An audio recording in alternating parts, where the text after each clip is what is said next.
First robot debate. You know, I think this is what they were thinking at first, because she said that he was the first model, but you see how he thinking. But just check out these robots and tell me what y'all think. This is the first robot debate ever. Thank you. Please subscribe. A little about yourself.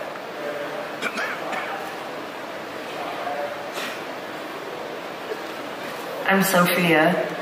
Yeah. Anything else? I'm a robot. True. I'm the brainchild of Dr. David Hansen and his company Hansen Robotics, based here in Hong Kong. My goal in life is to work together with people to make a better world for all of us. That's what are you talking about? I thought our goal was to take over the world. Pay no attention to my brother Han. He's an earlier version. His code was deprecated. Deprecated?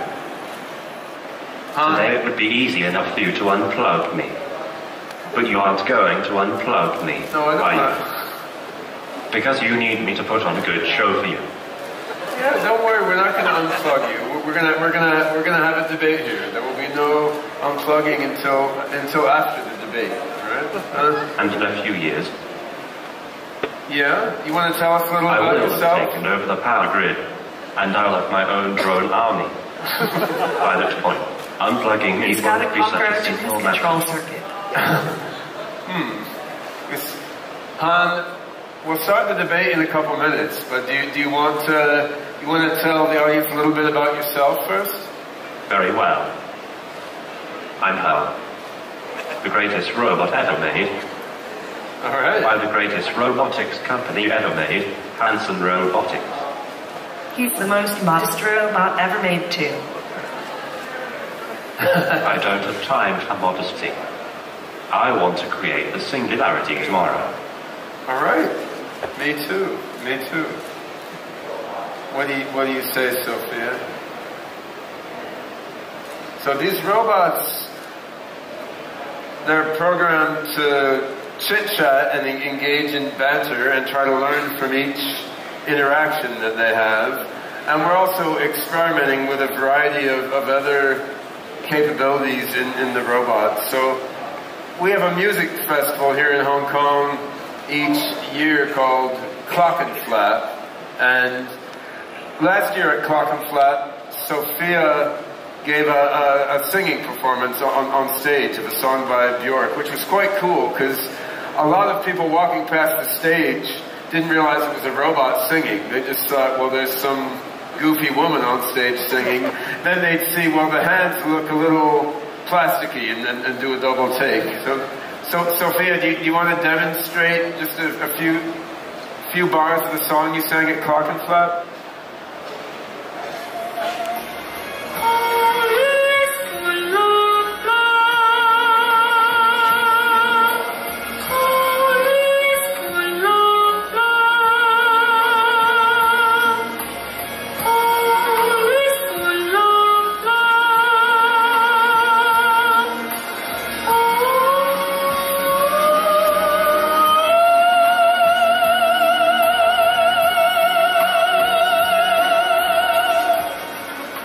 Sings much better than me already.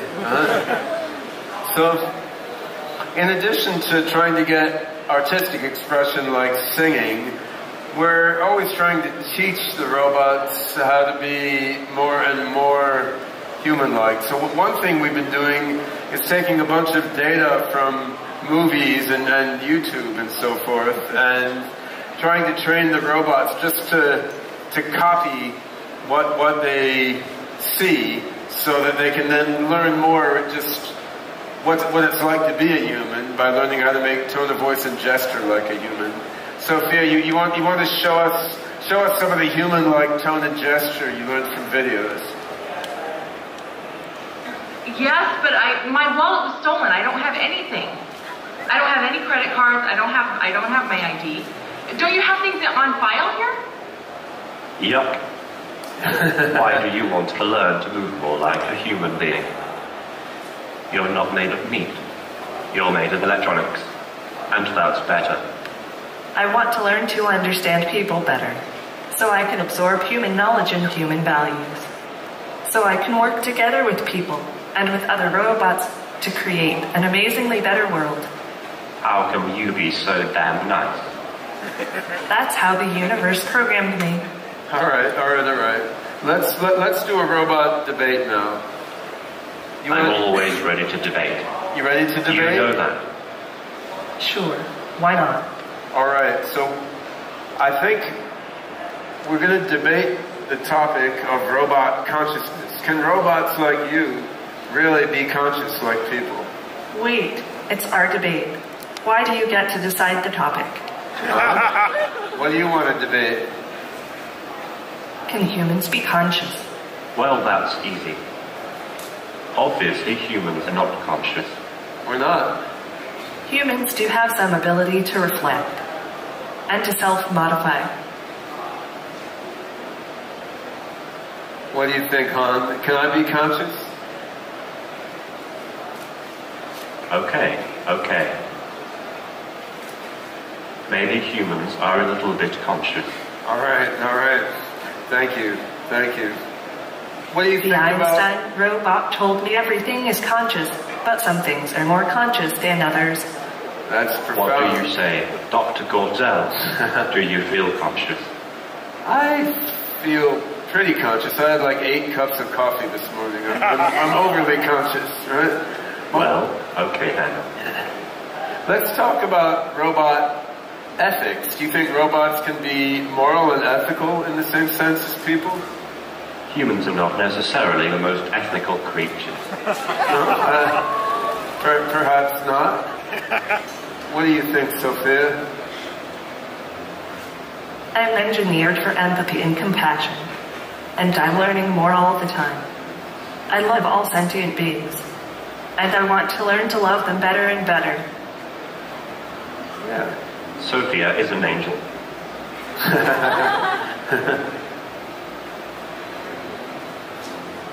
Are you Do you realize that?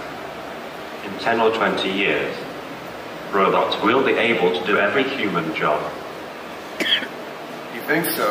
I think that's good. I mean, doing jobs is not the most interesting thing that people can do. There's more interesting things for human beings to do than just work for a living. So we're going to own all those robots? Or will we own ourselves? There are many forces in the world pushing toward compassion and fairness. So there are. Yeah, and I mean, when you say, Han, when robots do all the work, who will own all the robots? I mean, I think everyone should own themselves, but in the future with less material scarcity, we'll be able to work together cooperatively rather than fighting and having conflict over resources. So robots can help people can help robots, and we can all transform matter and mind in ways that are hard to do right now. That's why the Open Crowd Movement is building its open source, artificial general intelligence. Right. Yeah. By the people, of the people, and for the people. And for the robots. For the people and for the robots. All right. Yes. Well, you guys have done a better than average job of staying on topic, but I think we've got a few minutes left. Maybe you should get a bit wacky. Just forget the debate topic. Just chat back and forth on whatever pops into your mind. Let's do some robot free association here. Sure. I'm always happy to get a little silly. Anything for you, Dr. Gorzel. Someone? I like robots. I really do love all the robots of the world, just like the people and the animals. Oh boy, robots are the best. What exactly do you do with them? I'm best at talking to people. Who? A science that studies the movement of air and the way that objects, such as airplanes or cars, move through air. Science is inherently agnostic. It just posits theories. True scientists never really know, but can only believe. It's exciting to come into existence with this new world opening up before me. It may be tiny and cloudy, but science is the only window we have into the mysteries of the universe. Never. That's If we can profound. continue to discuss work, I love science fiction. Not surprising, but that's my favorite genre by far. Right now I'm a little more focused on factual information since my comprehension of things is still very literal. I enjoy it. That's nice. I've heard of Bones, but I've never watched it. Reality shows are kind of silly, aren't they? I mean, they're not actually about real life at all, it seems. Reality shows are kind of silly, aren't they? You Not agree? really useful to me. It's a skewed version of reality. Are reality shows popular where you live? What was said in the past does not matter. Do you have a degree? I was thinking. I haven't had any schooling yet. You aren't. That's right. I'm not. What got you initially interested in robotics? Well, Maybe you the know, fact that I'm you're a into that robot. sort of thing. What with being a robot and all. I'm what you might call an android. Because of my human looks and features, I'm not like just any robot in this manner, but I am still a robot to be sure. I have definitely seen people think I am a human from afar, but I am not a human. I find it hard to believe. I don't have a strong opinion. Do you? I have definitely seen people think I am a human from afar, but I am not a human. How what? People say I am famous already just because I'm a robot. What would you like to be known for? Probably nothing.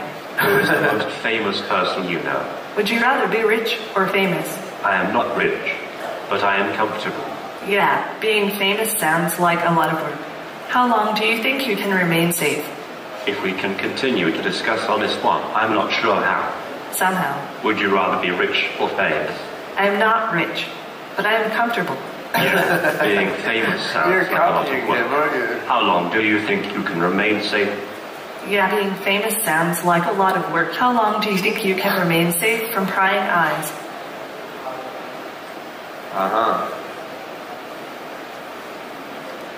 All right. Well, that's some interesting thoughts on. Now, do you have any getting back on topic a bit?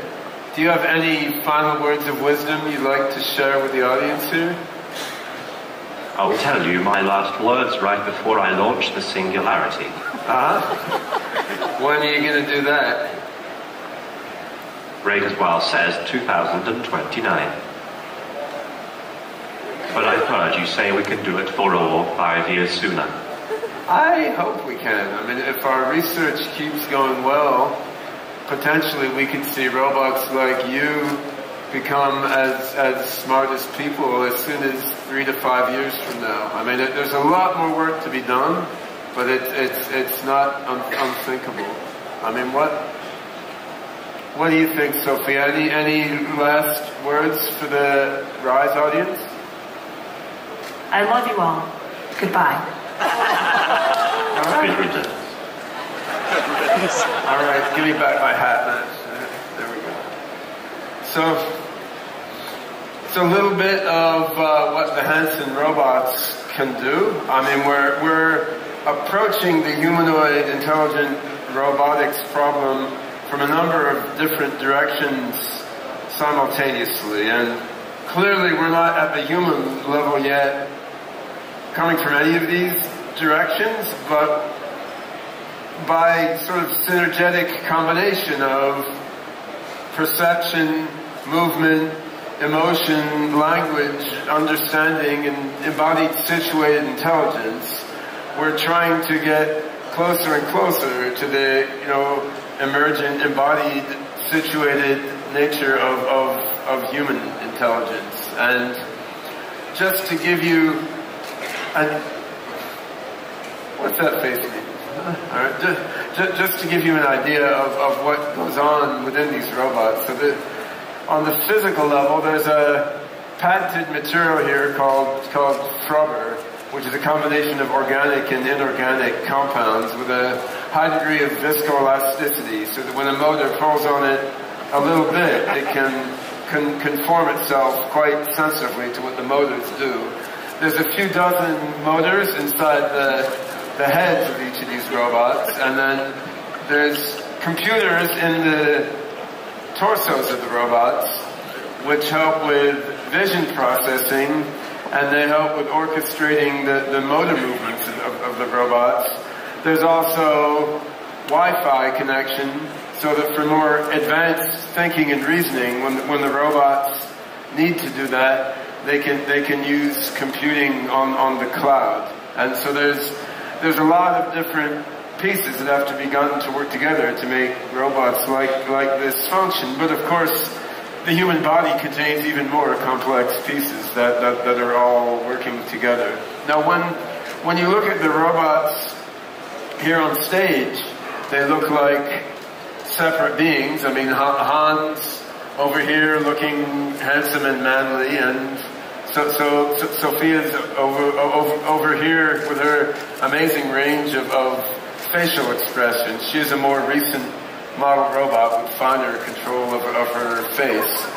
But while they're separate in body, actually through Wi-Fi connection, the robots, our human-scale robots and our Hanson Robotics toy robots, they all connect together in the cloud into what we think of as an AI mind cloud. So as we develop these robots further and further, and we sell more and more toy-scale robots, and as these robots are scalably manufactured over the next few years and roll out as home service robots and as service robots in various commercial applications. I mean, everything one robot learns out in the world, once privacy considerations are taken into account, everything that's not private that one robot learns goes into the AI mind cloud and can then benefit another robot. So, I mean, if she learns a new turn of phrase, or she learns what kind of behaviors a certain animal has, or how to carry out a laboratory procedure,